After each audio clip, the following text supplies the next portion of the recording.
அனைவருக்கும் என் அன்பின் வணக்கம். நான் உங்கள் நெல்லை அன்புடன் ஆனந்தி. காற்றின் கால் தடங்கள் தன்முனை கவிதை தொகுப்பு நூலில் அடுத்த கவிஞர் நளினி சுந்தரராஜன், அமெரிக்காவிலிருந்து. அமெரிக்காவில் வசிக்கும் இவர் மின்னிதழ்கள் மற்றும் முகநூலில் தொடர்ந்து எழுதி வருகிறார். கவிதை போட்டிகள், தமிழ்ச்சங்க கவியரங்கங்கள், உலக திருக்குறள் மாநாடு போன்ற அரங்கங்களில் கவிபாடி வருகிறார். ஃபேஸ் இன் ஃபேஸ் என்ற முதல் மொழிபெயர்ப்பு கவிதை நூலை படைத்திருக்கிறார்.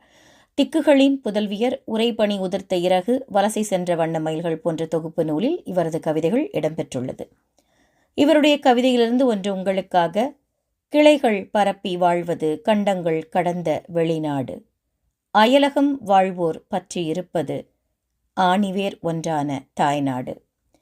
ரொம்ப அழகான ஒரு கவிதை. அதாவது புலம்பெயர்ந்து கடல் கடந்து எந்த நாட்டுக்கு போனாலும் சரி, அங்கே போயும் நம்மளுடைய பண்பாட்டை கிளைகள் பரப்பி நம்ம ரொம்ப சிறப்பாக தான் செயல்பட்டுருக்கோம். ஆனாலும் எந்த நாட்டிற்கு சென்றாலும் சரி, ஒவ்வொருவருடைய நெஞ்சத்திலும் ஒரு பற்றுக்கோடாக, ஆணி வேராக நம்மை ஒன்றாக இணைப்பது நம் தாய்நாடு மட்டுமே. அதை அழகாக எடுத்து சொல்லியிருக்கும் கவிஞருக்கு வாழ்த்துகள். நன்றி.